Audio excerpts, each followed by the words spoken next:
This is PPC Zone, June 2026, Ahead of the Curve. I'm your host, Jill Saskin-Gales. I use the pronouns she and her. I'm a Google Ads coach, ex-Googler, and the founder of the Inside Google Ads course, podcast, book, and conference. And fun fact, yesterday was actually the 4-year anniversary of PPC Zone. I created PPC Zone in 2022 to elevate new perspectives and insights in our industry. Thank you to User-Centrics, Optimizer, and Two Trees PPC for sponsoring PPC Zone. User-Centrics says, lead gen performance depends on trust, consent, and data accuracy. Cookiebot ensures clear user consent, and then User-Centric server-side tracking helps deliver that data securely to your ad and analytics tools. The result is compliant lead tracking, better data quality, and more reliable optimization. Get started at consent.ppc.zone. Optimizer says they've been shipping new features with record speed, all based on real customer requests. Think AI-powered campaign creation from just a URL, or an AI-powered keyword similarity tool to drive better decision-making, and so much more. If you haven't seen Optimizer in a while or ever, you might want to book a free demo to see what you're missing. Try Optimizer today at ai.ppc.zone. Two Trees PPC says if you've ever questioned your conversion data, your lead quality, or what's actually driving results, welcome to PPC in 2026. Two Trees PPC helps marketers clean up their data, align with sales, and turn paid media into a true growth channel. Check them out at twotreesppc.com. Next up in the zone is a Senior PPC Manager who drives growth across both e-commerce and B2B clients. He's here to shed some light on control versus automation in RSAs, finding the right balance for performance. Please welcome Joe Williams.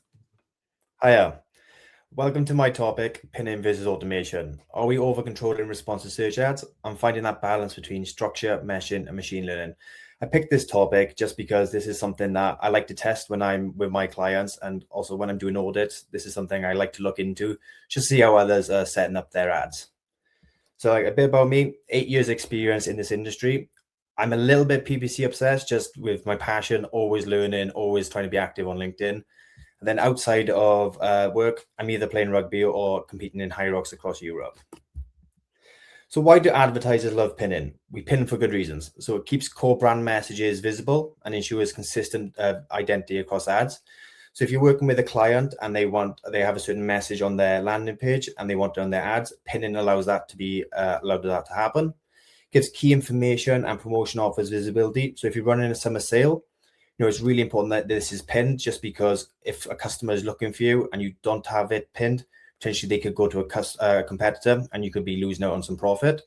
And guides customers through a clear journey from ad to landing page with suited CTAs. So if you are a B2B business and you're offering a free demo, making sure that is in your ads, but also on your landing pages. Otherwise, if a customer is clicking from your ad to landing page and the message doesn't link up, then potentially you're missing out there and performance metrics could dip. So when does control become over control? So less experimentation, fewer opportunities to identify performance improvements, limits automation benefits. So as we know at the minute, Google is pushing automation. So by pinning too much, then you are reducing that machine learning and that way that Google does like to share different combinations. A slower learning cycle. You could have delays in insights and account performance that could hinder monthly performance. So Google's positioning on pinning, Google always recommends minimizing where possible. More headlines and descriptions, equals more combinations and opportunities. And excessive pinning can lead to lower ad strength ratings. So we all know we've created RSAs before. 15 headlines and your score's excellent, brilliant. You pin, it goes down to average. You pin again, it goes down to poor. For me personally, I like to be in that happy middle zone where I pin some areas, but then I do allow Google to have some of that automation and a little bit of that control. But automation isn't perfect either. So overuse of the same terminology can reduce message variety and weakens engagement.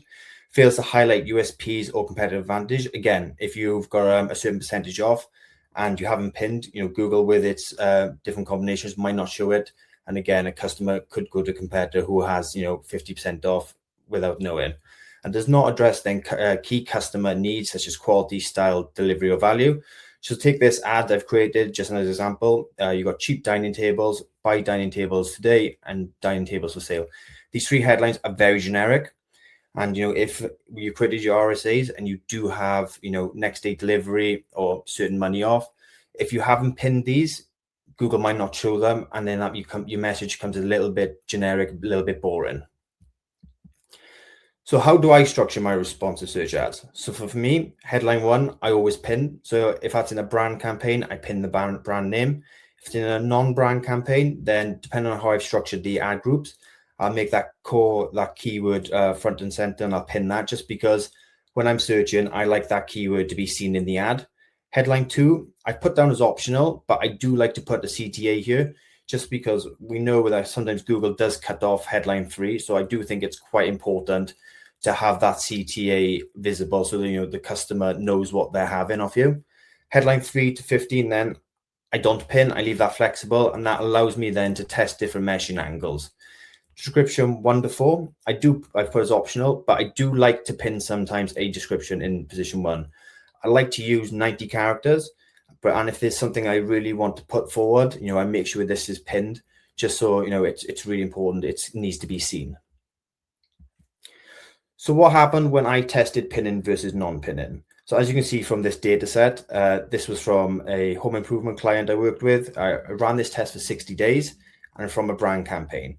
Whenever we do these type of tests, data is always going to change based on the budget, the industry, and the time and length you do it. So for me, it's really important that whenever you run it, you do have a clear winner just to make that data story and come up with a clear winner. So what did this data tell me?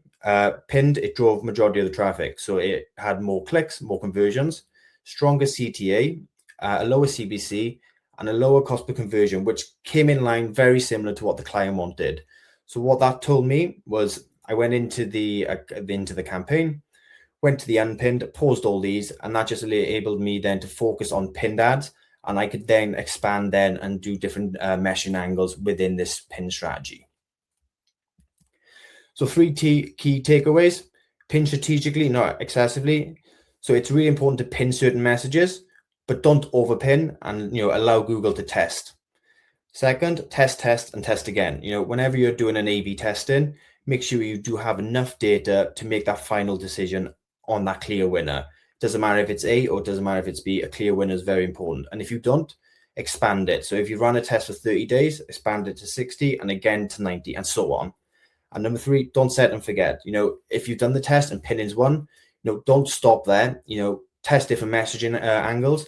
But also, things change every quarter. So it's really important to take a step back, look back at your testing agenda and look back and see, okay, this worked then, this didn't, and let's run more tests. Let's not sit on performance. Thank you. Thank you so much, Joe, for sharing your unique perspective and insights with us in the Zone. If you'd like to connect with Joe Williams, you can find him on LinkedIn. Our next event will be in August 2026, bringing it back to the fundamentals of search. I will be sharing those speakers and dates shortly.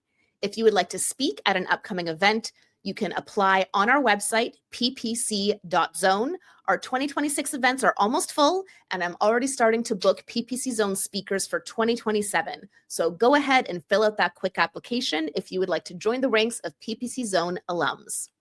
Thank you one more time to our sponsors, UserCentrics, Optimizer, and Two Trees PPC for supporting our mission to elevate new perspectives and insights in our industry. You can learn more about Optimizer at ai.ppc.zone, about UserCentrics at consent.ppc.zone, and about Two Trees PPC at twotreesppc.com. I'm your host, Jill Saskin-Gales. Be sure to follow me on LinkedIn and or subscribe to my YouTube channel so you don't miss future PPC Zone events. Thank you for 4 enlightening, thought-provoking years. I look forward to seeing you next time in the Zone.